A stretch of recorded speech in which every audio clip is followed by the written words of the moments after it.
Orientasi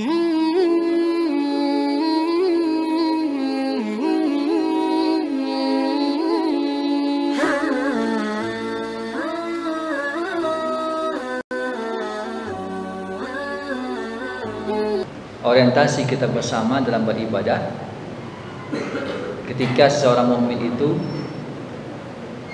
adalah mengharapkan pahala atau balasan dari Allah Subhanahu wa taala.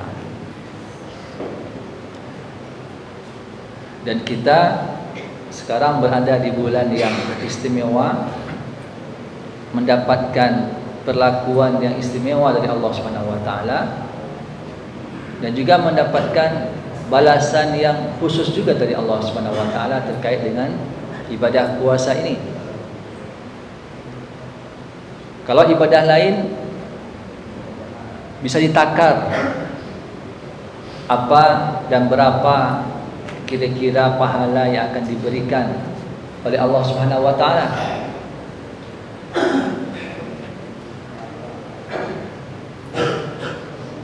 Semua amalan anak cucu Adam itu rata-rata balasan yang Allah berikan adalah likulli hasanatin asyru amsalha ila sab'umi'ati di'fin. Balasan yang Allah siapkan itu dari rata-rata semua ibadah adalah 10 kali lipat sampai paling banyak 700 kali lipat. Berbeda dengan puasa, illa siyam, kata Allah dalam hadis qudsi, fa innahu li wa ana ajzi bi. Kalau ibadah-ibadah lain itulah untuk kita sendiri, kita mengerjakannya adalah untuk diri kita. Tapi kalau puasa, Allah sebutkan ibadah puasa itu bukan untuk kita, tapi fa innahu li, kata Allah. Puasa itu untukku, kata Allah. Sehingga balasannya pun wa ana ajzi bih. Dan balasannya pun juga Allah yang akan takar sendiri.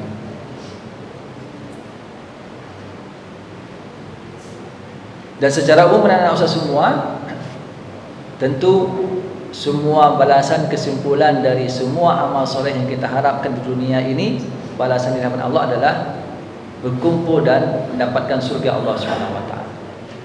Tapi apa yang Allah siapkan di akhirat nanti terkait dengan ibadah puasa kita di surga nanti, itu hanya Allah yang tahu.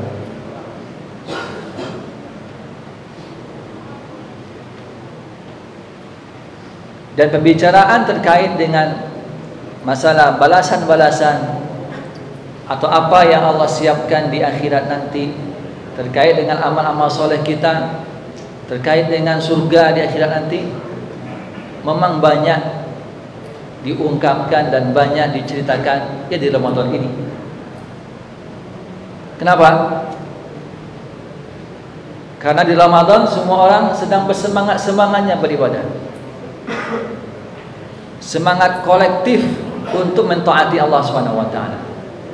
Lingkungannya mendukung. Itu pula lah kira-kira hikmah Allah suruh kita itu hidup bersama-sama, berjamaah. Alaikum bil jamaah, kalian harus bersama-sama. Karena kalau bersama-sama kita termotivasi untuk berbuat baik dan lebih terjaga dari perbuatan buruk. Kalau di hari-hari biasa mungkin puasa agak berat, puasa sunnah, tapi ketika semua orang berpuasa terasa ringan, bahkan cenderung bahagia. Apalagi menunggu takjil datang. Ya, udah berapa hari dapat takjil? Hah?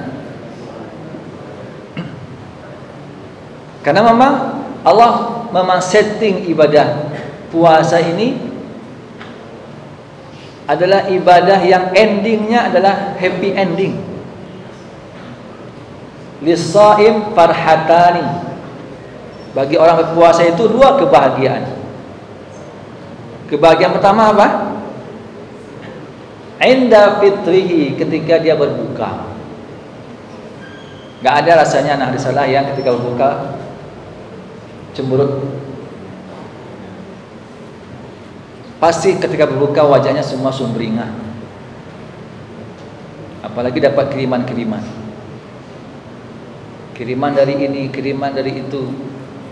Tambah lagi paket takjil.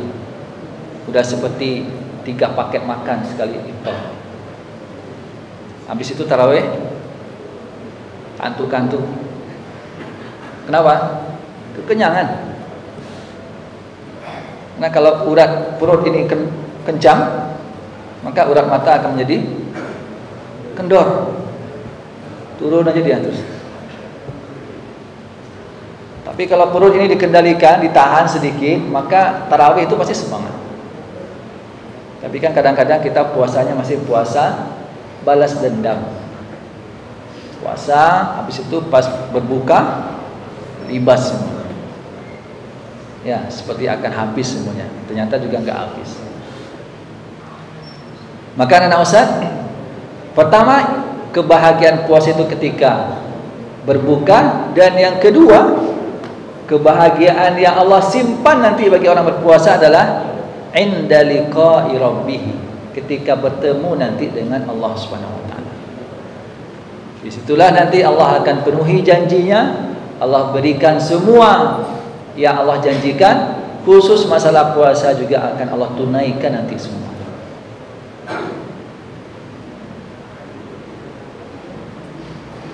Maka sekarang Ustaz pengen menceritakan dalam kajian kita atau kultum. Mudah-mudahan kultum ya. Tidak sampai lama-lama lah. Karena kita juga butuh untuk tilawah lebih banyak.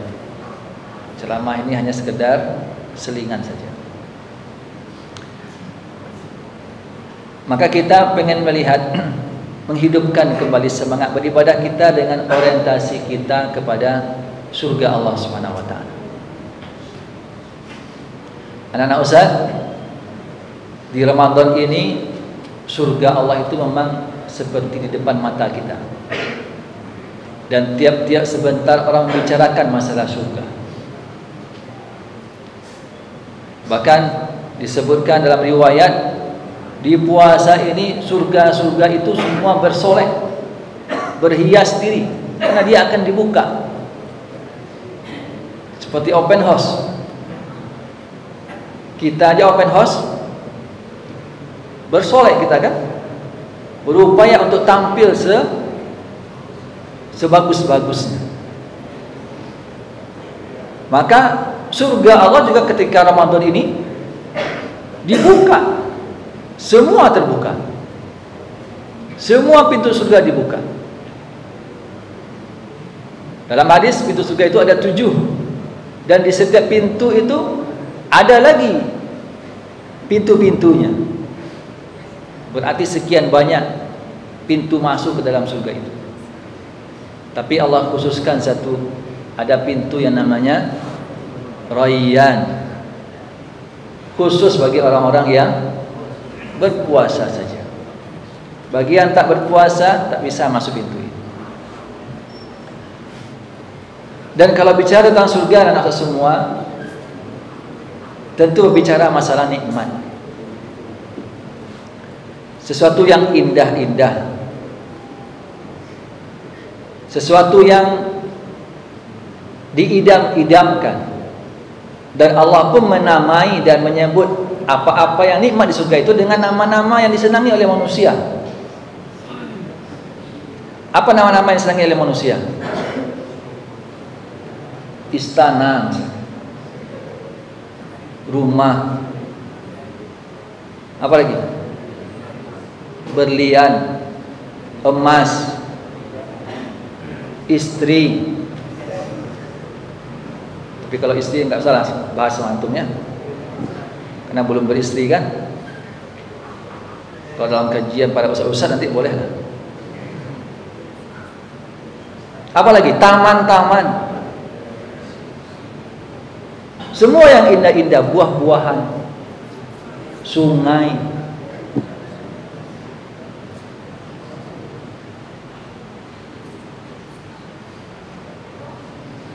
itu semua walaupun seperti itu sebutannya, tapi hakikatnya tak seperti yang kita bayangkan, jauh dari ekspektasi kita. Makanya Allah tegaskan dalam sebuah hadis qudsinya, a'dadtu li'ibadi, aku telah siapkan untuk hambaku, kata Allah Subhanahu wa taala, ma la ainun ra'at, apa yang tak pernah terlihat oleh mata. Seindah apapun negeri yang paling terbaik di muka bumi ini, apa negeri terbaik di muka bumi ini? Hah? Kuwait. Apa negara atau negeri terbaik di muka bumi ini? Hah? Indonesia nggak termasuk.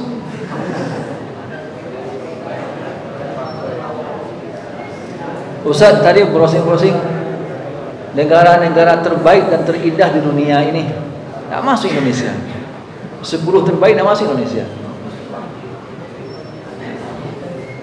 Rata-rata pertama itu Inggris, kemudian Prancis, habis itu Spanyol. Indonesia scroll ke bawah ketemu dia, masih jauh lagi. Kalau dinobatkan sebagai negara terbaik, baru di urutan ke-6 masuk negara Timur Tengah satu, itu Dubai. Itu negara-negara tempat-tempat yang orang mungkin di dunia ini pengen berkunjung ke situ. Begitu mungkin nikmatnya, indahnya, begitu nyamannya. Itu ainun ra'at. Kemudian udhunun sami'at, kita dengar informasinya, apa sih yang ada di situ. Kemudian terlintas di benak atau di pikiran kita tentang kenikmatan, kenyamanan. Tapi itu semua terkalahkan dengan hadis qudsi ini. Surga itu kata Allah tak pernah terlintas oleh pandangan mata kita, tak pernah terlintas oleh pendengaran kita, tak pernah pula terlintas oleh bisikan hati kita. Melampaui itu semua. Walaupun disebut di situ istri misalkan, nggak sama dengan isi-isi dunia ini. Disebut di situ rumah, istana, tak sama dengan istana-istana di dunia ini. Disebut sungai di situ. Antum mungkin yang setiap kali sepekan minta mandi ke sungai apa namanya?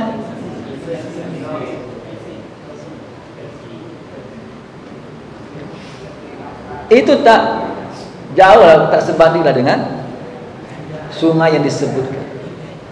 Taman-taman juga begitu. Buah-buahan apalagi. Bahkan di surga itu kalau disebutkan rumah, di dalam ayat disebutkan bagaimana bentuk rumah di surga itu. Sururun mawdu'ah. Apa itu artinya? Dipan-dipan yang ditata dengan rapi. Kemudian bahkan dipan-dipan itu bertahtakan emas, permata dan seterusnya. Wa akwab, gelas-gelas juga dari emas, dari bahan-bahan berkualitas tinggi. Yang kita semua mungkin di dunia untuk mendapatkan sebongkahan kecil saja mungkin emas itu perlu untuk mengeluarkan atau menghabiskan mungkin isi dompet atau rekening kita. Tapi kalau di surga semuanya terbuat dari itu. Maka motivasi yang paling utama ketika kita berpuasa ini, yang motivasi orientasinya mendapatkan surga itu. Tak ada yang lain. Karena memang ibadah ini ibadah yang spesial di depan Allah Subhanahu wa taala. Maka nasan di dalam mata Allah Subhanahu wa taala,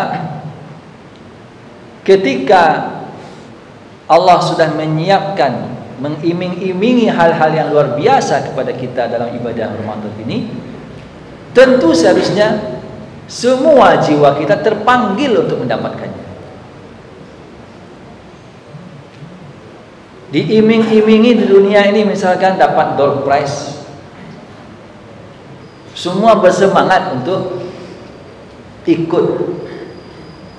Padahal door prize paling besar hadiahnya cuma apa?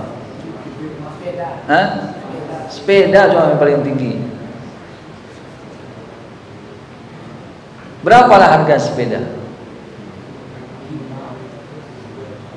Sementara yang Allah siapkan jauh dari itu. Tapi kenapa kira-kira orang masih ada yang tak terpanggil, bahkan bermalas-malasan? Kalah. Allah siapkan rumah, kata Allah, di surga. Kalau rumah di surga, kira-kira seperti apa? Yang semua ornamennya pasti dari perhiasan. Itu yang Allah siapkan. Bagaimana mendapatkan rumah? Banyak hadis-hadis, tapi orang tak terpanggil, tak tertarik. Kenapa? Berarti ada sesuatu yang salah di hatinya. Tak bisa hatinya tertarik dengan sesuatu kebahagiaan yang abadi. Padahal Allah sebutkan beberapa upaya atau ibadah yang bisa mendapatkan rumah di surga. Di antaranya apa? Pertama ini mungkin ya sulitlah, membangun masjid misalnya. Siapa yang bangun masjid lillahi ta'ala, Allah akan bangunkan bagi dia rumah di surga. Kalau orang Indonesia mungkin masih jarang-jarang bangun masjid satu orang, paling ramai-ramai patungan. Tapi kalau di Timur Tengah, orang sudah biasa satu masjid kapling satu orang. Ini Masjid Arisalah ini, yang aslinya bagian depan ini, yang segi 8 ini, itu satu orang. Bagian belakang itu satu orang juga itu. Yang di Putri juga begitu, satu musola itu satu orang. Sehingga disebut nama orang yang mewakafkannya nama masjid itu atau nama musola itu. Gak bisa bangun masjid, dengan apa kita mendapatkan rumah di surga? Kata Rasulullah, siapa yang membaca surat Al-Ikhlas 10 kali. Antum baca mak surat masih korting-korting juga lagi. Baca mak surat Sugro, disunat lagi menjadi Sughairo. Ya kan?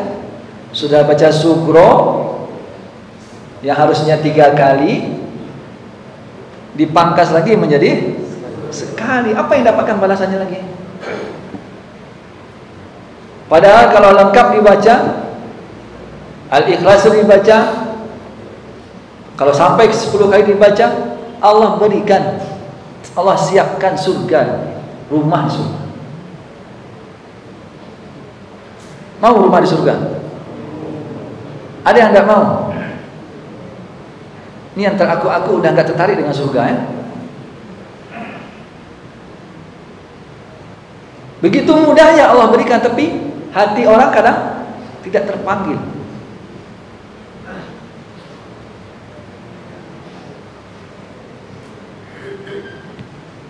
Ada jalan lain. Sholat sunat 12 rakaat sehari. Siapa yang sholat nafilah 12 rakaat sehari, Allah bangunkan surga, rumah di dalam surga. Kapan saja itu yang 12 rakaat? Sebelum subuh. Zuhur itu ada 6 jatahnya. 4 sebelum, 2 setelah. Sudah 8. 2 lagi, 4 lagi, ba'da maghrib dan ba'da isya. 12 rakaat. Dapat rumah di surga. Tapi kadang-kadang ketika ustadznya, muslimnya berdiri di depan, silakan anak ustaz berdiri itu salat sunat, masih berat, tidak tertarik. Maka anak ustaz, di Ramadan inilah kita kembali pancing itu. Sehingga Rasulullah sebutkan, ya baghiyal khair aqbil wa ya baghiyasy syarr aqsir. Wahai para pencari kebaikan, ayo segera berpacu berlomba. Dan siapa yang selama ini masih cenderung melanggar atau melakukan dosa-dosa, aksir, kurangi. Bukan saatnya sekarang Ramadan ini. Orang semuanya sekarang berburu surga, beramai-ramai untuk mentaati Allah Subhanahu wa taala, bersemangat beribadah. Tentu harusnya sedikit banyaknya kita juga harus terpengaruh. Jangan sampai sama saja aktivitas kita di luar Ramadan dengan ketika kita masuk ke dalam bulan Ramadan. Anak-anak dirahmati Allah Subhanahu wa taala, pada akhirnya semua itu adalah sebuah perjuangan. Sehingga Allah sebutkan dalam Al-Qur'an, falaqatahamal aqabah. Kenapa kalian tidak menempuh jalan mendaki dan jalan yang sulit? Kenapa itu? Karena setiap sesuatu yang sulit, setiap sesuatu yang butuh perjuangan, pasti balasannya juga besar. Kata orang, hidup ini hanya pilihan-pilihan saja. Kalau pilihan yang kita ambil sekarang adalah pilihan-pilihan yang mudah dan gampang, maka siap-siap saja nanti kehidupan kita di masa datang adalah kehidupan yang sulit. Tapi sebaliknya, kalau kita dari sekarang memilih pilihan hidup yang sulit-sulit, maka insya Allah dengan kesulitan itu kita sedang mempersiapkan kehidupan yang mudah di akhir depan kita. Orang belajar bersungguh-sungguh, beribadah dengan disiplin, semangat ke sekolah, berinfak, bersedekah, semua itu adalah pilihan sulit.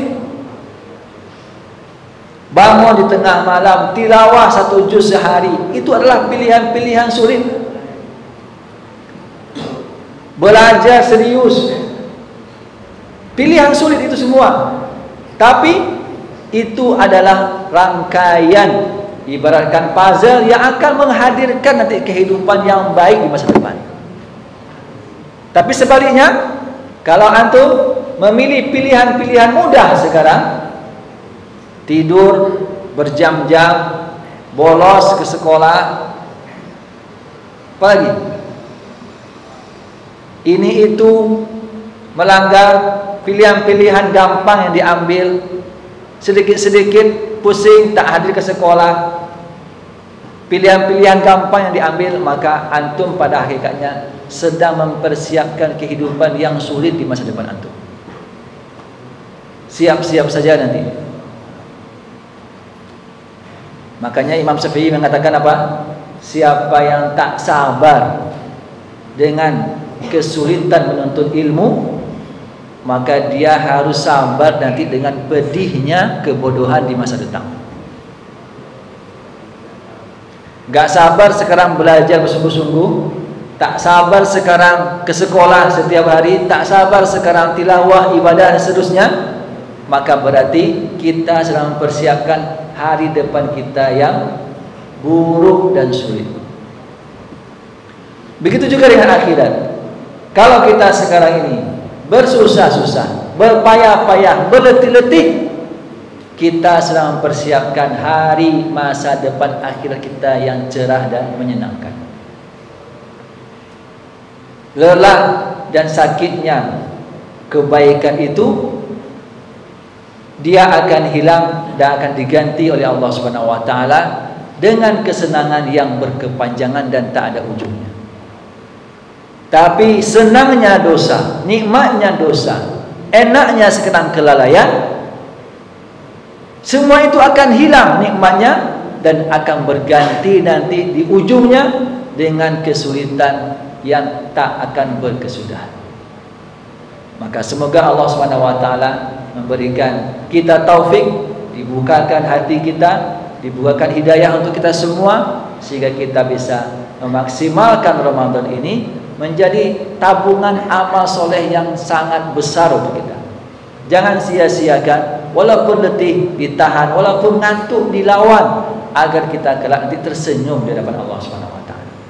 Tapi kalau kita kalah dengan kantuk, kalah dengan tidur, kalah dengan yang lain-lain, dengan kemalasan, maka siap-siap saja nanti kita akan kecewa di hadapan Allah Subhanahu wa taala. Di hari itu fala yalumanna illa nafsah, jangan sesali kecuali diri kita masing-masing. Hadani Allah wa iyyakum ajmain. Semoga Allah Subhanahu wa taala memberikan kita hidayahnya dan membukakan hati kita untuk terpanggil memperbanyak amal-amal soleh kita di bulan-bulan Ramadan ini. Jazakumullah khairan, wabillahi taufiq hidayah. Wassalamualaikum warahmatullahi wabarakatuh.